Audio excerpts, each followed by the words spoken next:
what I wanted to talk about was the idea of giving back as a business strategy.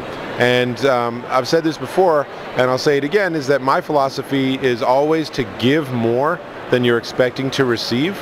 And I think that if you use that as a way to sort of focus your business, it's something where you will receive a lot more than you expect. But the sort of difference there is that a lot of people, I think, go into business, whether it's an online business or a more traditional business, where it's all about what's for me, what's in it for me, how much am I going to earn? You know, and particularly online, when people come to you and say, hey, can we do a partnership? Can we, you know, syndicate each other's content? Can you run this ad for me? Can I run an ad for you? Always, in my experience, is err on the side of being a little too giving rather than to be a little too tight and a little too closed. And the opportunities that come up are huge. Do I have advice for business on what not to do in the social media space? That's a great, great question, because it's all very good to say, oh, here are all the best practices, but it's nice to sort of focus occasionally on, and here's the things you really shouldn't do, because this is just a really bad idea. And I will say that step zero for any brand, for any company, is start listening.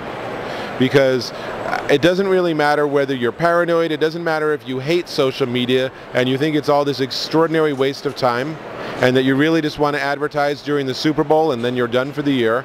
The reality is people are out there, they're talking about your products, your services, your outlets, your restaurants, your executives, the people that work for your company, the coupons you have in the newspaper. It's all out there and people are talking about it right now. And if you're not paying attention, you have no clue. And then if you are going to participate in the social media world, remember that it's social. Remember that it's an engagement. It's not, oh, we need to get 10,000 followers on Twitter so we can put coupons out. It's respond to people.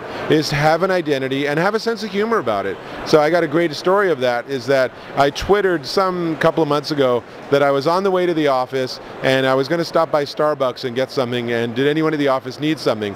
And then the person who runs the Starbucks Twitter ID, they actually sent me a note saying, oh, can you get me an Americano while you're at it?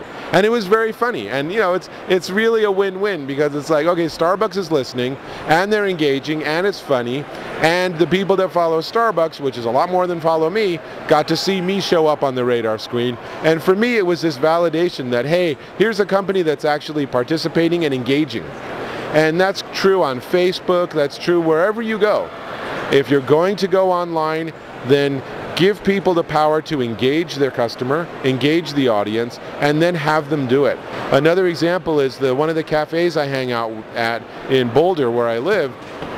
The woman who owns the cafe, she's on Twitter. She sends out a tweet maybe, I don't know, once every day or two, but she watches and she listens. So one evening at about 7:30, I sent out a quick tweet saying, does anyone know what the hours are for this place? And within about 10 minutes, she responded saying, we're open till 10. And I'm like, cool, I'll be there. And she did that from her iPhone. So it wasn't like she's locked to the computer. All she does is, you know, this is her job, this is her business, her livelihood.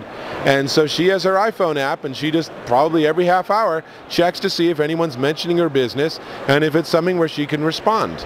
And that's all you have to do. It doesn't have to be, you know, 10 hours a week. Every Monday you start at 9 in the morning and you work till 7 p.m. or something. And in fact, that's exactly the wrong strategy. Much better is to say, let's take that 4 hours and slice it up into little tiny pieces. And I'm going to check 10 minutes every 3 hours. I'm going to just check and do real quick hits. If I find something where someone's starting to blog about my company or product, or they're twittering about it, then boom, I'll go there. And I'll deal with it, and then I'm done. And I'll go on to the next thing.